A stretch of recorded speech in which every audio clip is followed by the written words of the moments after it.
ওখান থেকেই চল। হাই কর সবাই। হাই। কোথায় যাচ্ছি বল? তারকেশ্বর যাচ্ছি। আর আজকে আমার নতুন ফোনের নতুন ব্লগ, তোমরা সবাই এনজয় করবে আশা করি। আর আজকে যাচ্ছি তারকেশ্বর, আজকে শ্রাবণ মাসের পঞ্চম সোমবার। তো সবাই দেখতে থাকো, ভিডিওটা ভীষণ ভালো হবে।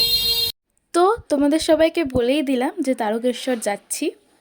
তো বাসে করে চলে গেছিলাম হাওড়া স্টেশন, দেন ওখান থেকে ট্রেন ধরে ডাইরেক্ট শেওড়াফুলি গেছিলাম।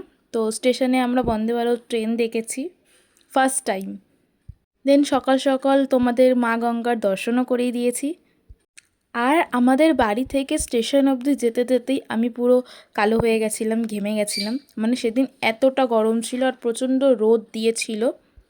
তো তারপরেই আমরা শেওড়াফুলি স্টেশনে নেমে গেছিলাম। হ্যাঁ, আমরা হাওড়া থেকে ট্রেন ধরে একেবারে শেওড়াফুলি নেমেছিলাম। দেন শেওড়াফুলি থেকে জল তুলে নিমাই তীর্থ ঘাট থেকে আমরা হাঁটা শুরু করেছিলাম। তো ওখানে আমার মাসি, আমার ছোট বোন আর মামিরা কিছু একটা বলছিল।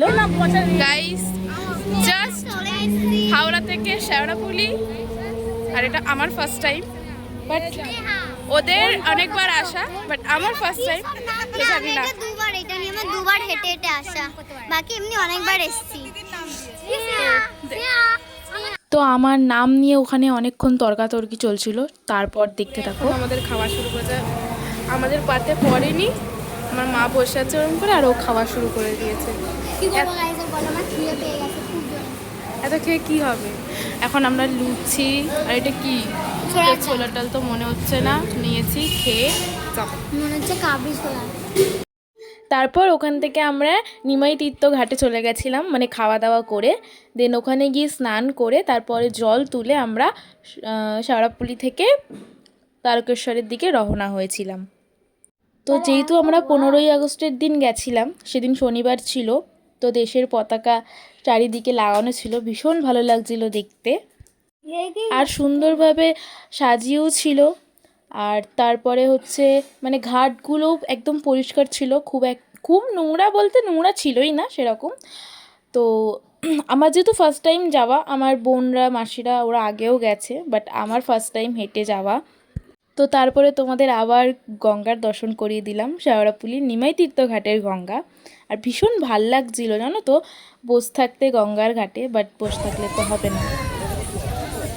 আমরা এখন নিমাই তীর্থ ঘাটে বসে আছি, স্নান করবো। আমাদের পিছনে ঘাট, রোদ প্রচুর।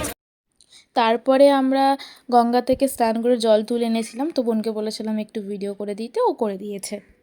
তো তারপর আমরা হাঁটা শুরু করে দিয়েছিলাম। আর আমার ভাই প্রথমে খুব হেঁটেছে, তারপরে মাঝখানে আর হাঁটতে পারছে না, পায়ে ব্যথা। দেন ও গাড়ি করে ডাকাতকালি অবধি গেছিলো। তো আমরা সবাই হেঁটেই গেছিলাম, আমাকেও একটু দেখিয়ে নিলাম। আর অবস্থা তো প্রচণ্ড খারাপ ছিল, কালো হয়ে গেছিলাম পুরো। গাইস, আমরা প্রায় 8-9 কিলো হেঁটে এসেছি। তারও বেশি হতে পারে। হ্যাঁ, তারও বেশি হতে পারে।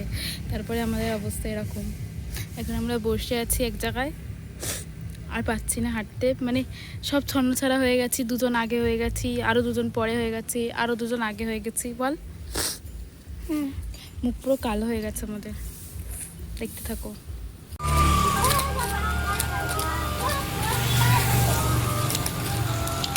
আমরা এখন হেঁটে হেঁটে এসছি, আমাদের ছেলেপুলেরা হাঁটতে পারছে না, তো তাই আমরা আবার ট্রেনে করে যাবো। এই আমার মাসি বসে বসে ফোন দেখছে, ওখানে মামি। ওই যে হ্যালো গাইস, ও নাকি হাঁটতে পারছিল না, নাটকবাজি, ওর জন্য আমরা হাঁটতে পারছি না। ভিখারি, আরে সব থেকে বড় ভিখারি তো এই যে নানাইকে পুরো ভিখারি লাগছে। আর আমার অবস্থা তো প্রচন্ড খারাপ, পাগলি লাগছে আমাকে। তারকেশ্বর পৌঁছানোর পর আমাদের অবস্থা কালি হয়ে গেছি, আর একটা কালি। এখন মন্দিরে জল ঢালবো, দেন বাড়ি। তো যদি ভিডিওটা ভালো লাগে লাইক কমেন্ট শেয়ার করে দিও, সাবস্ক্রাইব করতে ভুলো না। টাটা।